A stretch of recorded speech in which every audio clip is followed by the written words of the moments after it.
Fala galera, beleza? Neste vídeo vamos aprender a respeito de uma das coisas mais importantes dentro do equilíbrio químico, que é o pH e o pOH. A água, ela vai possuir um equilíbrio químico de autoionização. Isso significa que ela própria sofre uma ionização, liberando íons H+, e íons OH-. Repare que o valor aqui da constante está ao redor de menos 14, que é um valor bastante pequeno a 25 graus. Se nós considerarmos então a cara da constante de equilíbrio, produto sobre reagente. Lembrando que a gente não divide pela água, porque a água não entra na constante de equilíbrio. Considerando então que para cada H+ que forma, a mesma proporção de OH- se forma, isso numa situação de neutralidade, nós então temos x vezes x, que é igual a 10 a menos 14, x² então, que é igual a 10 a menos 14, e aí por fim, o x se torna 10 a menos 7 mol por litro. Uma concentração bastante baixa aí de H+ e OH- naturalmente na água. Como esse valor é bastante baixo, a gente vai utilizar uma operação que é o logaritmo, que transforma números muito grandes ou muito pequenos em números mais palpáveis. E aí, aplicando esse logaritmo, nós chamamos então que nós temos a quantidade de hidrogênio, que é o potencial hidrogênio iônico, chamado de pH, ou o potencial hidroxiliônico, que é a quantidade de OH- em termos de logaritmo. Então, como este valor, conforme eu cheguei para vocês, é igual a 10 a menos 7 para ambos, numa questão aí, numa situação de neutralidade, nós podemos então definir pH e definir pOH. O pH, então, e o pOH são definidos muito parecidamente. É a aplicação da operação logaritmo na concentração de H+, que está presente lá. Como a expressão do logaritmo faz com que, por esses números serem negativos, o logaritmo acaba ficando também negativo, a gente corrige isso colocando um negativinho aqui na frente. E a expressão fica como sendo pH é igual a menos o logaritmo da concentração de H+. O pOH fica com a mesma cara, menos o logaritmo da concentração de OH-.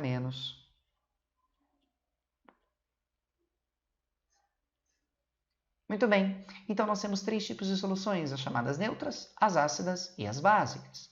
Na neutra, nós temos então a neutralidade, o que significa que a quantidade de H+ fica igual à quantidade de OH-, e que isso fica igual a 10 a menos 7.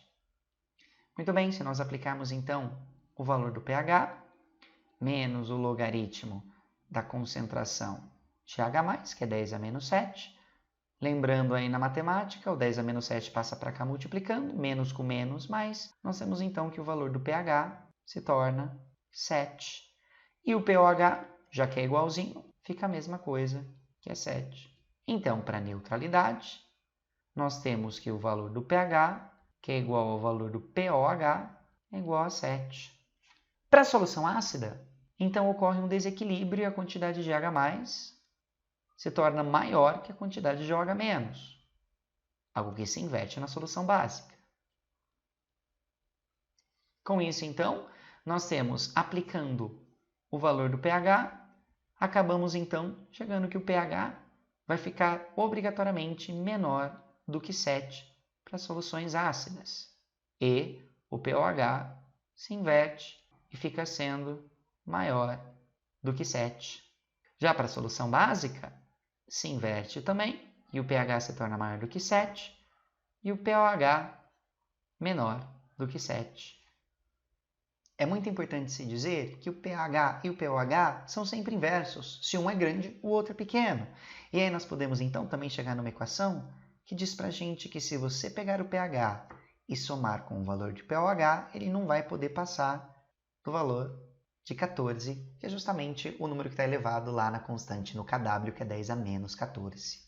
E aí, é importante ressaltar também que nós temos muitas frutas e muitos alimentos no nosso cotidiano que são ácidos, ou seja, são aqueles que vão ter os pHs abaixo de 7, como a laranja, a maçã ou o café, o limão, e muitos produtos de limpeza no nosso cotidiano são básicos, ou seja, os valores de pH vão ser maior do que 7. Por fim, nós podemos utilizar o equilíbrio iônico associado ao pH para conseguir calcular o pH de uma solução, por exemplo, 0,1 mol por litro de ácido carbônico, que sofre esse equilíbrio químico presente aqui, com uma constante de 10 a menos 7. Se nós então considerarmos quanto tinha no início, o quanto reagiu e formou e o equilíbrio, montando aquela tabelinha. Nós temos a concentração inicial de 0,1, 0 e 0, porque ele ainda não reagiu no momento inicial. Não sei quanto reagiu de x, mas é 1 para 1 para 1, então formará x e x aqui. Então, 0,1 menos x é a concentração no equilíbrio, 0 mais x, x é a concentração no equilíbrio de H+, e de HCO3, x também. Lembrando que como esse valor é muito pequenininho, a gente pode aproximar isso daqui, como esse x sendo muito pequeno e não fazendo cosquinha no valor, então ele se mantém em aproximadamente 0,1. Jogando dentro da constante de equilíbrio, portanto, H mais x, HCO3 menos x, e esse aqui é aproximadamente 0,1. Tudo isso, então, é igual à constante de equilíbrio, que é 10 a menos 7. x², passa o 0,1 para cá multiplicando, nós então chegamos que x² está ao redor de 10 a menos 8, e, portanto, x é igual a 10 a menos 4 mol por litro. Com esse valor, então, eu sei que essa é a quantidade de H+, eu posso calcular, finalmente, o pH, aplicando a propriedade do logaritmo. O menos 4 passa para cá multiplicando, menos com menos a mais, então nós chegamos que o pH é igual a 4. E lembrando que pH mais pOH tem que estar 14, então o pOH tem que ser 10, para a soma dos dois dá 14. Ok? Então a gente chega aí no valor do pH e do pOH facilmente. Beleza? Valeu!